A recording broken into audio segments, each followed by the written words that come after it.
Bueno, vamos a ver ahora entonces movimiento circular. Esta es la primera parte de eso. Bueno, en un movimiento circular lo que se mueve, el móvil se mueve por una curva que es un sector de circunferencia, como se puede ver acá. El auto pasa esta loma, pero la loma esta, por lo menos entre los puntos A y B, uno la puede ajustar por esta circunferencia punteada. Lo mismo acá, entre C y D uno puede ajustar esta circunferencia. En este otro ejemplo lo que vemos es un péndulo, o sea, una masa unida a un extremo, a un punto, mediante un hilo. Y bueno, la masa va y viene por su trayectoria, por esta parte punteada, oscila entre A y B. Y bueno, describe entonces un sector de circunferencia, que es el sector punteado que está acá. Bueno, entonces la masa realiza también un movimiento circular. Como siempre, la trayectoria o la velocidad, mejor dicho, es tangente a la trayectoria. Eso es por definición de lo que es velocidad y trayectoria. Algo que van a ver con más rigor cuando vean análisis matemático, ¿no?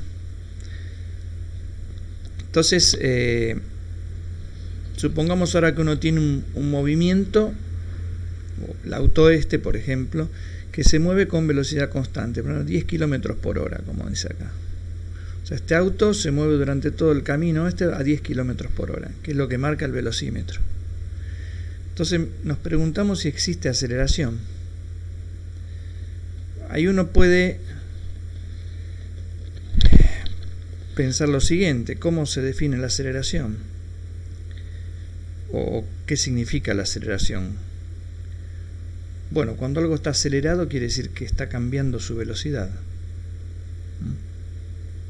Está cambiando su velocidad.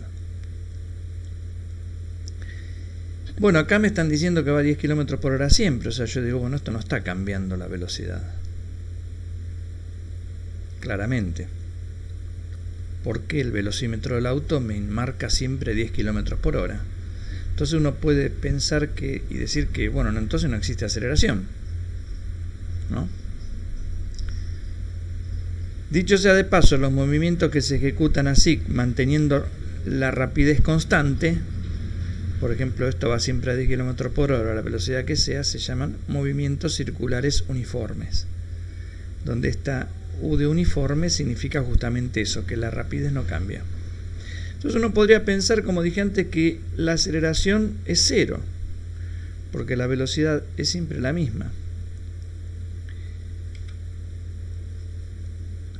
Pero claro, si uno mira este dibujito, al final la velocidad es la misma en el número. El número es el mismo. El monto de la velocidad es el mismo. O sea, lo que se denomina la rapidez. En la vida cotidiana no se usa el término rapidez, se usa velocidad. Entonces uno dice, bueno, el monto es el mismo, pero la velocidad como vector cambia. O sea, cambia la dirección. Este vector tiene esta dirección. Recuerden que la dirección está dada por la recta que lo contiene. Esa es la dirección. Es la pendiente de la recta que lo contiene. Mientras que este vector tiene otra dirección, porque está contenido en esta otra recta. Y la aceleración, la fórmula, no dice el módulo de la velocidad final menos el módulo de la velocidad inicial. Porque si diría eso, entonces sí me daría cero en este ejemplo, ¿no? La fórmula de la aceleración dice la velocidad como vector. O sea, es una resta de velocidades como vector, dividido el tiempo. O sea, El tiempo este es el tiempo que el móvil le toma pasar de tener velocidad v1, que sería la velocidad inicial, a tener velocidad v2, que sería la velocidad final. Bueno, en el ejemplo que dimos, en este que va a 10 km por hora, lo que es constante es el módulo de la velocidad. Entonces la aceleración me da 0 y claramente no porque el módulo es constante pero el vector no lo es. Antes de pasar a la hojita siguiente y remarcar eso, que la aceleración no es 0, es importante destacar que esta fórmula es válida solo si este tiempo es muy pequeño.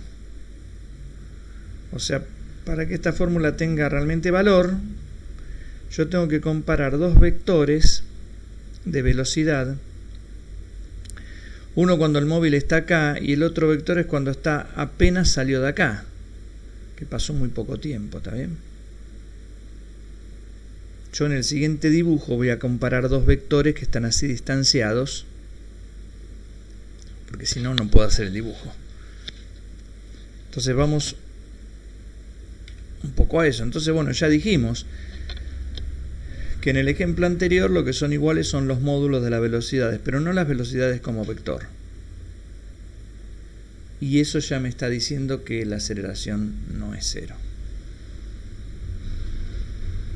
¿Está bien? Entonces nosotros vamos a analizar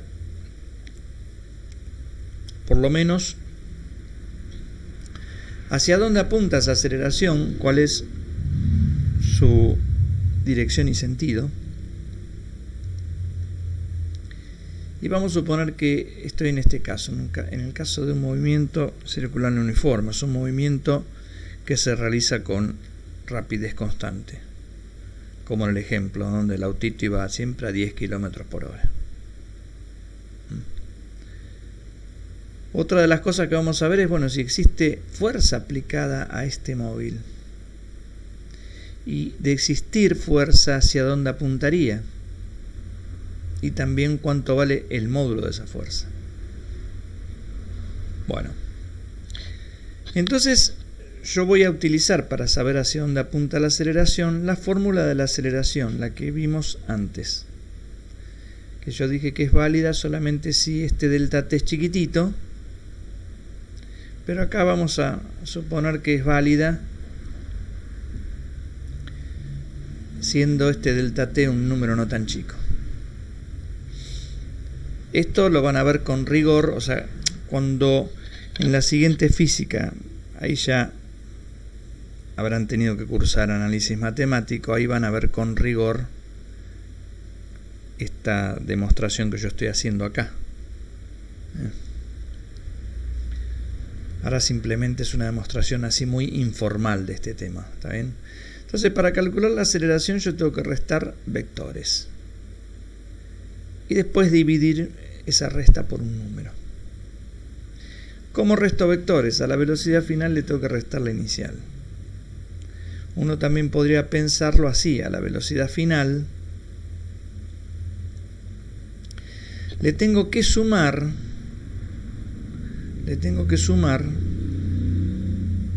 menos la velocidad inicial. Y el menos v0 es un vector v0 dado vuelta, apuntando para el otro lado. Entonces, ¿cómo hago esa suma? A v final le sumo menos v0. Para sumar vectores, les recuerdo que yo acá, en donde termina la flecha esta, la flecha de la velocidad final, o sea acá, tengo que poner este vector dado vuelta, así. ¿Está bien? Y se supone, yo tuve que forzar esto, pero se supone que este vector tiene el mismo largo que este. tiene el mismo largo. Eso sería cierto, tendría un largo más parecido al que tiene este. Si este punto en vez de estar acá hubiese estado acá. Lo que pasa que lo puse un poco más lejos para poder hacer bien el dibujo. ¿Se entiende? Si este punto en vez de estar acá hubiese estado acá, el tiempo que le lleva para pasar de acá a acá es un tiempo muy cortito. O sea, este delta t sería muy chiquito y ahí se estaría cumpliendo lo que uno pide, ¿no? Lo que uno pide es que este delta t tiene que ser chiquito para que esta fórmula sea válida. Pero yo en el dibujo mentí un poco porque si no, no podría hacer el dibujo. Lo que estoy diciendo es que este vector punteado tiene el mismo largo que este. Eso es lo que estoy mintiendo para que me dé bien el dibujo. Bueno, si yo ahora entonces resto bf menos b0, me da este vector. Este. ¿Está bien? La flecha de este vector está acá.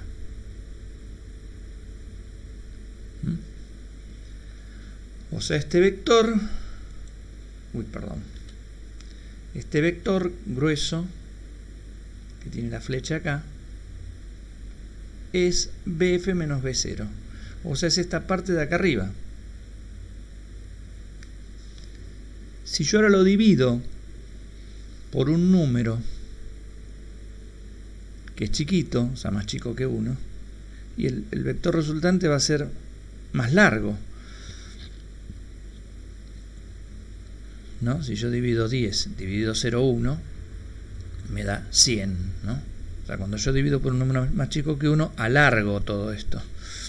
Cuando uno divide un vector por un número, lo único que hace es alargarlo o contraerlo. Si el número es negativo, lo da vuelta al vector.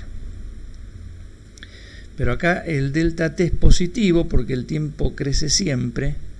Esto es tiempo final menos tiempo inicial. En la vida, el tiempo final siempre es mayor que el tiempo inicial. Entonces este es un número positivo. Así que divido un vector por un número positivo más chico que 1. Y eso significa que el vector este en verde se alarga. Se alarga.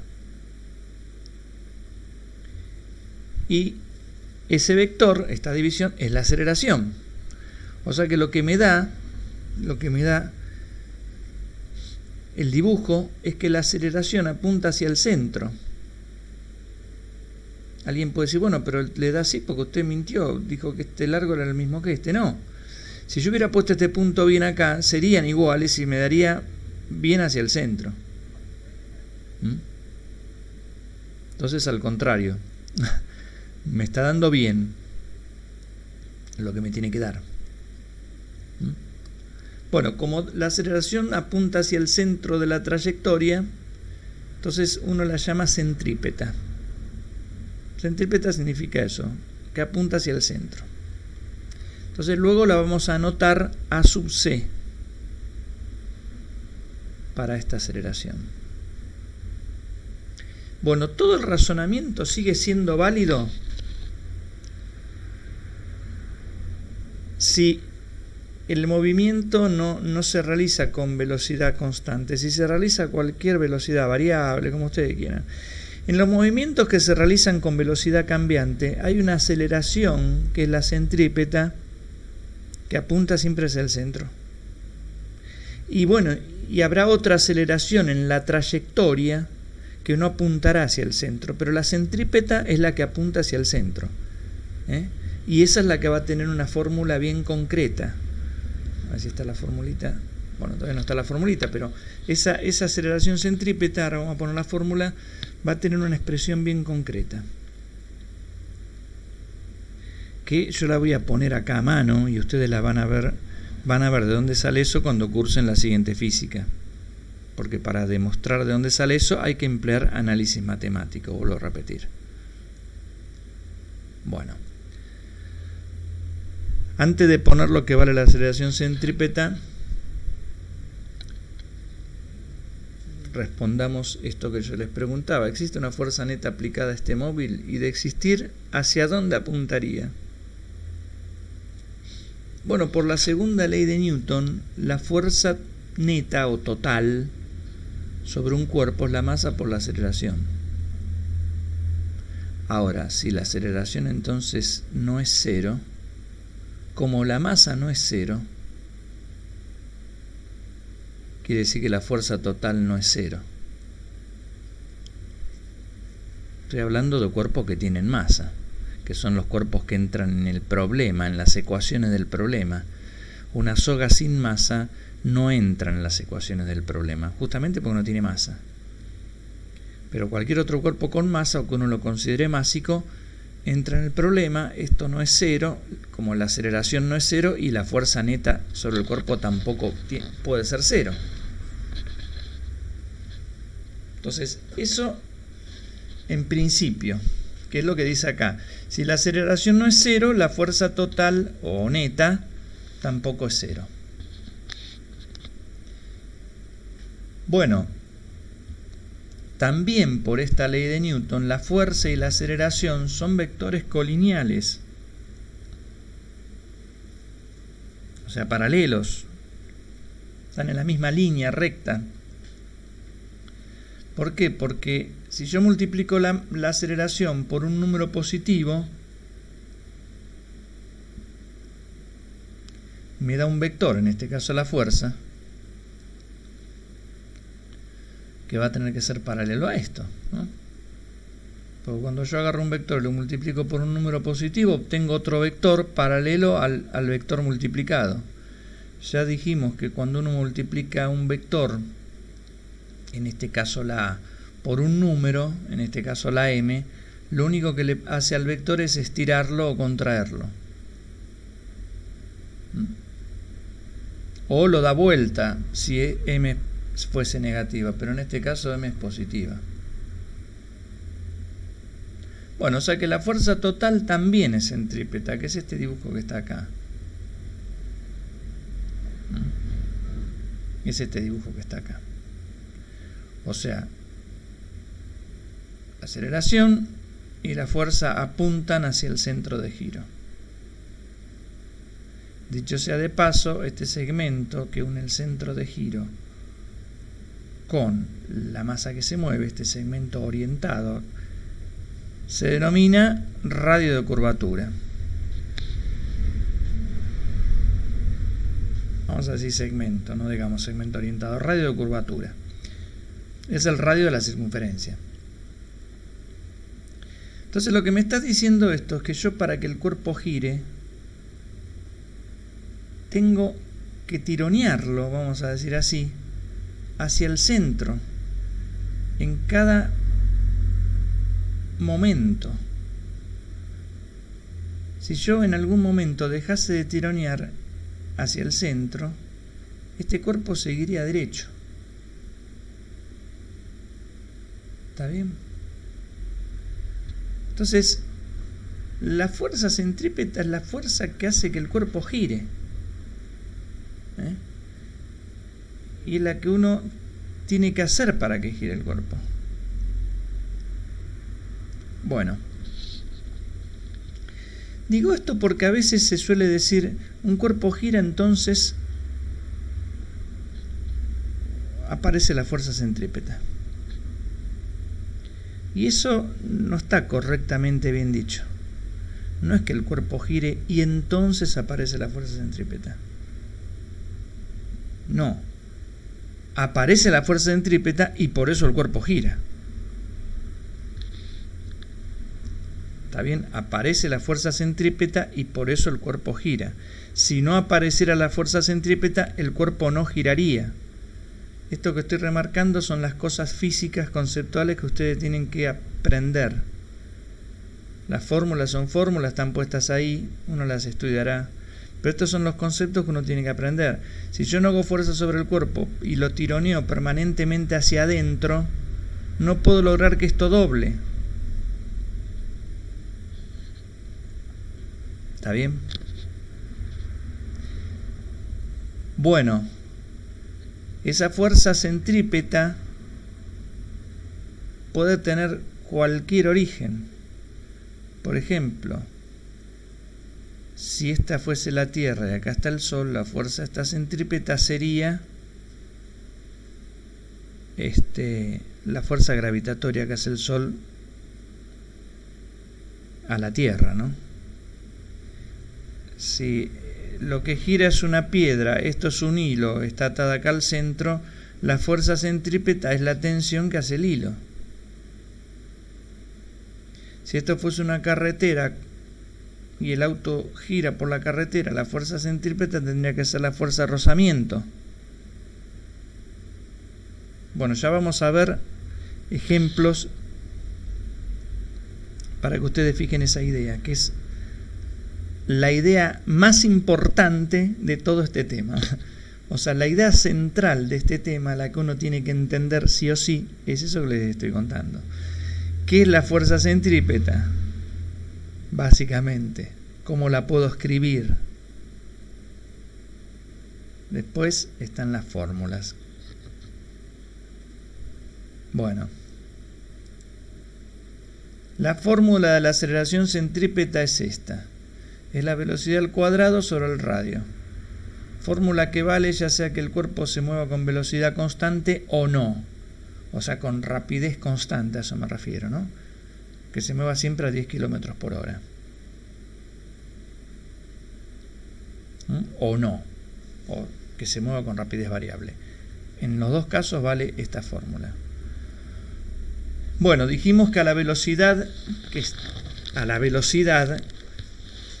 se la suele llamar también velocidad tangencial. Digo esto porque siempre lo preguntan. ¿La velocidad que usted dice es la tangencial? Sí, es la que algunos docentes llaman tangencial. Que se llama tangencial no porque sea tangente a la trayectoria, porque por definición toda velocidad es tangente a la trayectoria. La palabra tangencial viene de otro lado,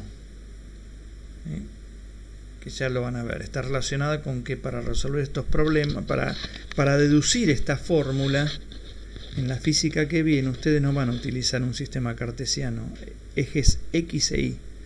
Van a utilizar un sistema polar, donde los ejes son el eje radial y un eje que se llama tangencial. Entonces, como la fuerza apunta en esa dirección de ese eje tangencial, se llama velocidad tangencial. Pero ya lo van a ver eso. Pero además de esta velocidad tangencial hay otra velocidad que es la angular. Que hablando así mal y pronto es el ángulo recorrido en la unidad de tiempo. Por ejemplo, algo se mueve. Vamos al dibujito anterior. Esta piedra se mueve y en un segundo recorre 20 grados, por ejemplo. O sea, en un segundo gira 20 grados. O sea, pasó acá y el ángulo que forma es 20 grados. Entonces uno dice su velocidad angular es 20 grados por segundo, para decir algo. ¿Está bien? Esa es la velocidad angular. Eso es lo que otra vez le tiene que quedar en la cabeza, ese concepto. El ángulo barrido en la unidad de tiempo. Así. 20 grados por segundo. Si uno no usa los grados, porque generalmente para hacer las cuentas no uso los grados, utiliza otra unidad que se llama radián. No voy a entrar en el tema de radianes para que nadie se asuste, ya lo dije en algún momento eso. Uno puede pensar que un radián es simplemente 57 y pico de grados. O sea, la cuenta es así. 2 pi radianes, o sea, 2 pi es 3,14. 2 por pi es 6,28. 6,28 radianes son 360 grados. Vuelvo a repetir, 6,28 radianes son 360 grados. Si hacen la cuenta, 360 dividido 6,28 le da más o menos 57, ¿no? O sea que un radián son más o menos 57 grados. ¿Está bien? Bueno, por ahora Eso es lo que vamos a entender por radián, como esa unidad que equivale más o menos a 57 grados, 57 con 32 es. Bueno, y vamos a decir que el radián no tiene dimensiones, o sea, es una unidad adimensional. Porque ¿qué es el radián? El radián es producto de dividir el arco, la longitud de un arquito, dividido el radio. Cuando yo hago el arquito, la longitud está en metros y el radio tendrá que estar en metro. Cuando hago metro sobre metro se va el metro y me queda una cosa sin dimensiones. Pero bueno, volvamos a lo que estábamos. La velocidad angular. Entonces recuerden que la velocidad angular es el ángulo barrido en la unidad de tiempo. Así no está del todo bien dicho eso, pero para fijar ideas anda bárbaro. Y se relaciona con la velocidad tangencial. Todas estas cosas, vuelvo a repetir, las van a demostrar en la siguiente física a través de esta formulita. Si yo agarro la velocidad tangencial y la divido por el radio, obtengo la velocidad angular, así de simple. Así de simple. Pero claro, cuando yo hago esta cuenta,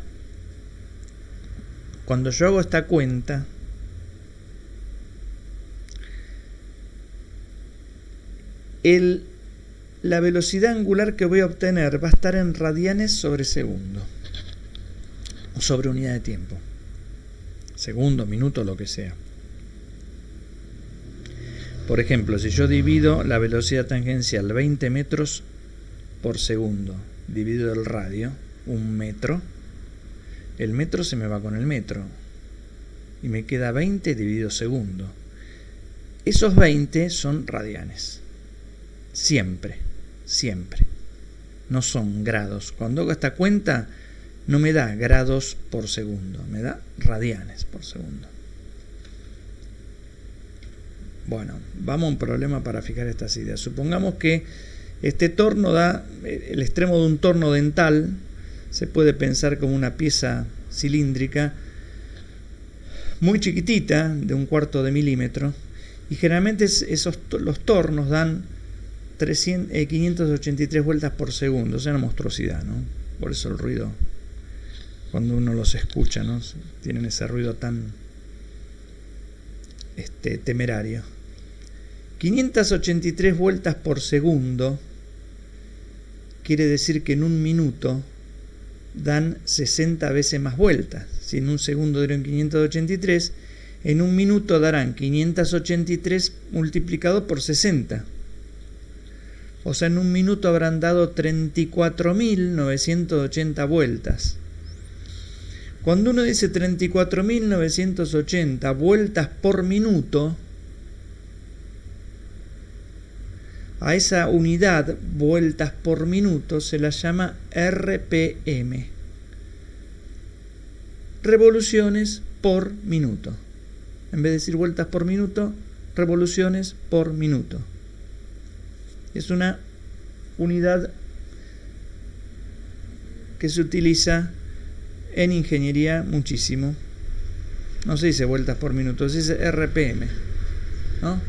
Por ejemplo, el motor de un lavarropa tiene 1450 RPM, o sea, revoluciones por minuto. Un auto puede llegar a alcanzar sin romperse, no sé, 7000 RPM, 7000 revoluciones por minuto. ¿Está bien? Bueno, entonces, estos son los datos. Dice, ¿cuánto vale la velocidad angular? ¿Cuánto vale la velocidad de cualquier punto del borde de esta herramienta? Entonces vamos a ver cuánto vale la velocidad angular. Si yo sé que si doy una vuelta por segundo, quiere decir que estoy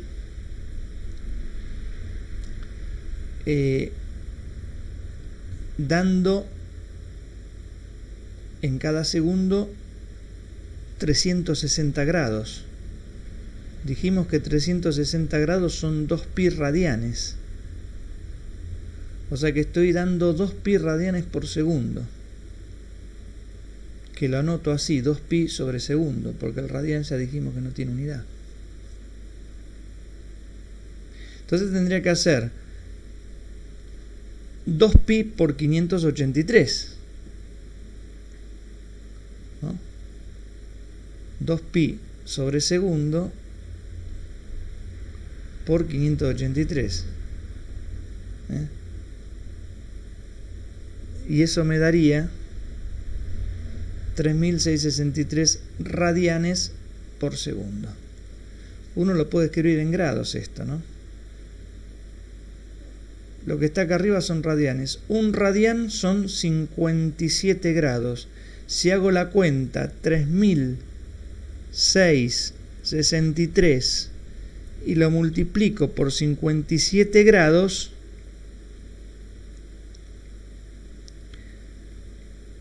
vamos a hacer la cuenta, me va a dar grados sobre segundo, ¿no? ¿Está bien? Entonces 3663 por 57 me está dando 200.000 y pico de grados por segundo. Si uno lo quiere pasar a grados. Y si no, lo deja como está acá, en radianes. Radianes sobre segundo. Conviene dejarlo en radianes sobre segundo. Entonces de acá saco la velocidad tangencial, porque la formulita anterior, ya tengo la velocidad angular. La formulita anterior, esta, me permite sacar la velocidad tangencial, que es omega por r entonces. Donde dije que para que esta fórmula sea válida, esto tiene que estar en radianes sobre segundo. Nosotros lo tenemos así. Entonces si hago eso me da esta cuenta, 3663 por el radio, que es esto, que hay que ponerlo en metros, porque la velocidad tangencial va a estar en metros sobre segundo, y me da estos metros sobre segundo. Bueno, y además de este concepto de velocidad tangencial y velocidad angular, está el concepto de período y también de frecuencia. Entonces el período, vamos a empezar por el período es el tiempo que emplea el móvil para pasar por el mismo punto, moviéndose en el mismo sentido. Vamos a unas hojitas anteriores, o acá mismo. El período es el tiempo que emplea este punto para hacer todo esto, una vuelta. Y volver a pasar por acá, viajando siempre en el mismo sentido. Ese es el período. Entonces, por ejemplo, calcular el periodo de rotación y la frecuencia. Si la masa tiene una velocidad angular de esto, 4 radianes sobre segundo, y el radio de giro vale 10 centímetros. Entonces dijimos que el tiempo que tarda en dar una vuelta es lo que tarda en recorrer entonces el perímetro de la circunferencia, ¿no? Este punto, cuando da una vuelta, recorre el perímetro de la circunferencia. Pero ¿cuánto vale el perímetro? Y vale 2pi por radio. Esto.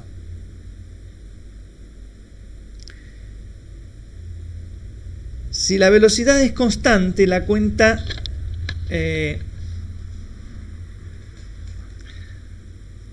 sale así fácilmente, porque el tiempo que tarda en dar una vuelta es el espacio sobre la velocidad, como en la escuela secundaria, ¿no? Tiempo es espacio sobre velocidad. Estamos pensando ahora que la velocidad de movimiento de esto es constante. Entonces, espacio sobre velocidad. Bueno, si uno hace 2πr sobre bt, me queda, y si reemplaza bt, por ejemplo, por omega por r, porque bt es la velocidad angular por el radio, se va r con r y me queda 2pi sobre omega. O sea que el periodo también se puede calcular con esta fórmula, 2pi sobre omega.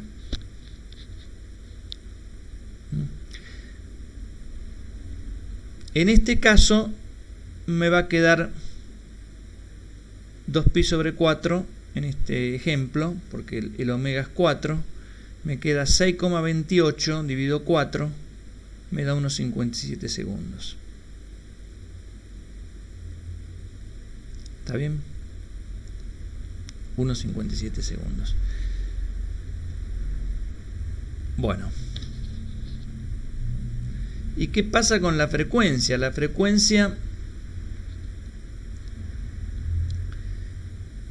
es